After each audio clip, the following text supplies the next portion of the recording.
How's it going, you guys? I'm Ryan Pantalina, and I read chapters 39 and 40 out of our book, Yes, 50 Scientifically Proven Ways to Be More Persuasive.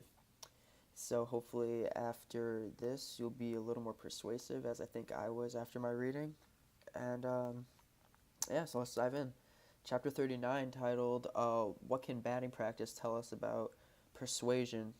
This chapter talked about the perception contrast principle, which basically states objects are perceived in comparison to others rather than in their own individual vacuum, right? So prior experience colors your perception, which makes sense because, everyone has a baseline that they compare anything to, and based on what that is, whether it's a positive or negative thing, it'll affect your view towards something else. So, for example, they use a physical example of a baseball player actually swinging a weighted bat before going up to the plate.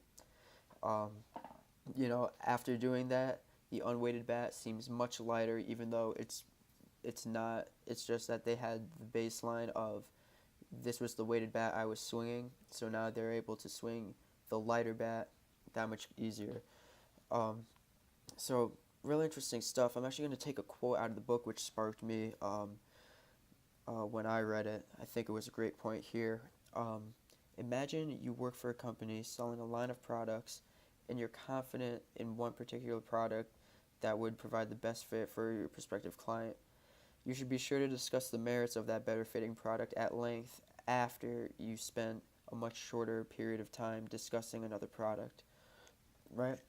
It makes sense if you think about it, because clients will feel much more knowledgeable in an aspect, even if you provide very little information to them. It's just that's what they were told at first. So now that they have something to compare it to, they'll either see if it's a better or worse bargain than the first one. So maybe a little confusing, but interesting nonetheless. So moving on to chapter 40, this chapter titled "How Can You Get a Head Start in the Quest for Loyalty?" It discussed um, incentives in companies or from person to person. For example, frequent flyer miles, vouchers, club cards, that kind of a thing. Basically, all these ways to improve customer loyalty and um, customer satisfaction. So there was an interesting experiment that was conducted that was included in this chapter by two consumer researchers named Joseph Nunez and Xavier Dries, and they tested incentive programs through the car wash that they were working out. They were giving out loyalty cards, which would consist of you bringing the card in to each time you get a car wash, and they would stamp off that you used it and that you were there. So in the end, you're able to cash in 8 stamps, and after that, you receive a free car wash. Now they would hand it out two different loyalty cards. One consisted of receiving 8 stamps, and the second one consisted of 10 stamps. However, the first 2 stamps were provided.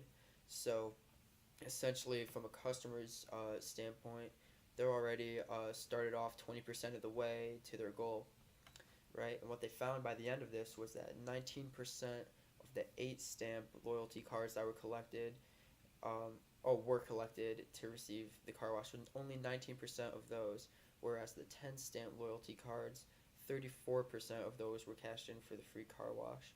So it just goes to show that people are more motivated to complete something if it's already got a head start and um, has is already off the ground. So, from a personal experience that maybe you and I can relate to, think about writing an essay for one of your classes. The hardest part is getting that essay going from the start. There's so many times where I'll just have my name and the title of my essay on a piece of paper, and it takes me a half hour, an hour, maybe even more to finally get going with that essay. Whereas once you once you get started and once you get words on that paper, the essay will go by in a breeze because you already have moved into that goal, and it's that much more insight for you to achieve. So, really great points here to relate to in your everyday life. If you ever need to help someone out, it's important to point out what the person has already completed, so they will get that extra motivation to complete the task.